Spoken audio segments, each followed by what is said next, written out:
नमस्कार, आप देख रहे हैं BNY न्यूज। खबर यूपी के देवरिया जनपद के रुद्रपुर क्षेत्र से आ रही है। आपको बता दें कि 2 अक्टूबर को जनपद देवरिया में हुए 6 लोगों के निर्मम हत्या में प्रशासन फुल एक्शन मोड में आ गया है। वहीं 6 अक्टूबर को रुद्रपुर तहसील द्वारा मृतक प्रेम यादव के घर पर एक नोटिस चस्पा करता है, जिसमें घर की पश्चिमी दीवार और घर के पीछे बना छप्पर सरकारी जमीन में है।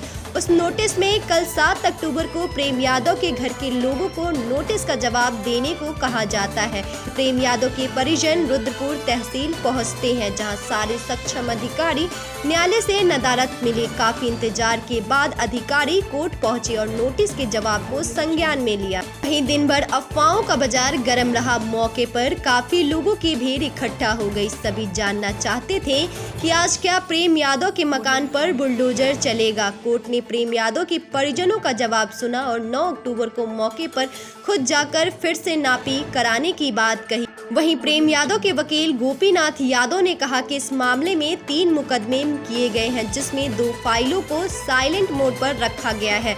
सिर्फ एक फाइल में ही नोटिस दिया गया है। आखिर प्रशासन की क्या मंशा है, ये समझ से परे है। 2 साइलेंट फाइलों में से एक फाइल में पक्की मकान व दीवार दिखाया गया है, जो खलियान की भूमि दिखाई गई है। वहीं दूसरी फाइल में पूरी मकान व छप्पर दिखाया गया है, जो वन विभाग की जमीन बताया गया है। आखिर क्या कारण है कि इन दोनों फाइलों को साइलेंट मोड पर रखा गया है, यह बड़ा प्रश्न है। BNY न्यूज के लिए रुद्रपुर से आशुतोष शर्मा की रिपोर्ट। काफ़ी देर तक कोर्ट बंद था, कुछ देर बाद लोग आए हैं, कब क्या कहेंगे, कब कोर्ट कैसे खुला है, क्या है पूरा मामला बताइए। देखिए, तहसीलदार साहब को फ़ोन गया कि मामला अर्जेंट है, तो उन्होंने फ़ोन के बाद यहाँ पर आए और न्यायालय को जो है चालू किया, जिसमें राम भवन की 3 फाइलें हैं। जैसे नोटिस का तामीला जो है वो तीनों फाइलों के बाबत कराना चाहिए था, लेकिन प्रशासन ने केवल एक ही नोटिस का तामीला जो छप्पर और बाउंड्री वॉल के बाबत कराया था।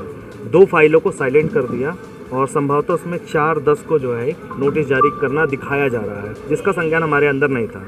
अंदर गए, सुनवाई हुआ, उनको बताया गया कि उनके पुत्रवधू ने ये एप्लीकेशन दिया है, राम भवन अपनी जो है जेल में बंद है, उनका वकालतनामा लगेगा।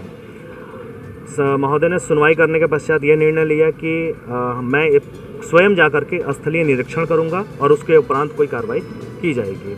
आगे राम भवन का वकालतनामा हम तत्काल जो है साइन करा करके ला करके उनकी पैरवी करेंगे। जो साइलेंट जो फाइलें थी उसके बारे में क्या? 2 फाइलें जो आई हैं, एक 2725/0.045, ये जो नंबर है खलिहान का नंबर है, इसमें पक्की मकान और बाउंड्री वॉल आ रही है। और जो दूसरा नंबर है वो 2726/0.020 हेक्टेयर, इसमें भी आधा कट्ठा और वो वाले में 20 एयर इस दोनों में पक्की मकान और बाउंड्री है। मतलब पक्की मकान, बाउंड्री वॉल और उनका छान और बाउंड्री वॉल, यानी कंप्लीट उनका जितना मकान वगैरह है वो सारा का सारा इन्होंने बताया खलियान में, नवीन परती में और वन की ज़मीन में जो है कब्जा है। सारा मकान, सारी मकान और जो दूसरी मकान है वो, और उसके अलावा छप्पर, बाउंड्री वॉल, मतलब संपूर्ण तरीके से इन्होंने 3 मुकदमे दाखिल किया है। एक खलिहान की ज़मीन में है, एक बंजर की ज़मीन में है और एक वन की ज़मीन में है।